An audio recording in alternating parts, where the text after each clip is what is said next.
Hey guys, I'm Jenny and I blog at thedomesticwildflower.com, and I'm going to be telling you today about how to maximize a steam canner. Okay, so a steam canner is a pot that you can use to preserve food in jars much faster than in an old-fashioned water bath canning process. So water bath canning is probably what you might remember your grandma doing, where there's this big pot of water and it's boiling and you put jars into it and then wait a long time and then pull them out. That is water bath canning. A steam canner is a different kind of pot, and it has a big lid, like a cake lid, or like a cake dome kind of, and it has a dial on top, a temperature gauge, and it has a really shallow pan and a rack on which the jars will sit. And the advantage, one of the main advantages of a steam canner, is that it only takes 2.5 quarts to fill with water. So a canner only has to wait for these 2.5 quarts to come to a boil. So that is remarkably faster than waiting for a huge canning pot to come to a boil.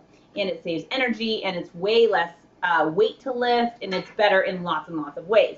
The way to make the most of the advantages of a steam canner is to choose recipes that are pretty quick for you to prepare, not many ingredients, and that don't have to be cooking for a really long time.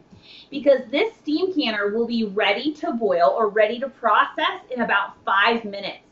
That means that if you had a recipe like for a long cooked tomato sauce, let's say, and the directions say for you to let it cook for 45 minutes, and it had many ingredients that you needed to cut up and prepare beforehand, then a steam canner you could certainly use one, and it would be plenty effective and great, but it wouldn't be maximizing the efficiency of the steam canner.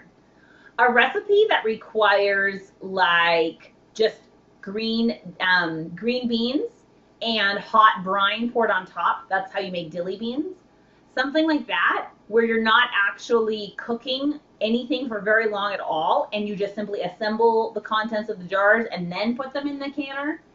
That is how you would maximize the benefits, the time-saving benefits of a steam canner. So a water bath canner would be just fine for a salsa recipe, because you have all this wait time. While you're cutting up, you could be waiting for a big pot of water to come to a boil.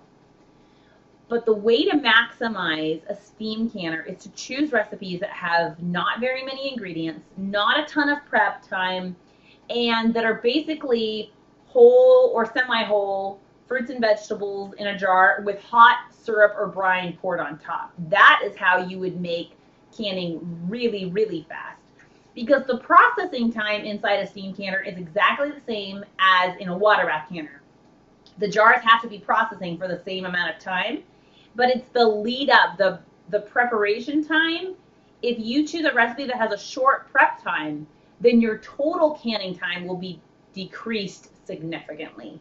So hopefully you found this video really valuable, and I encourage you to grab my steam canning checklist by clicking the link below so you can learn even more about how to save time preparing healthy, wholesome foods for your family.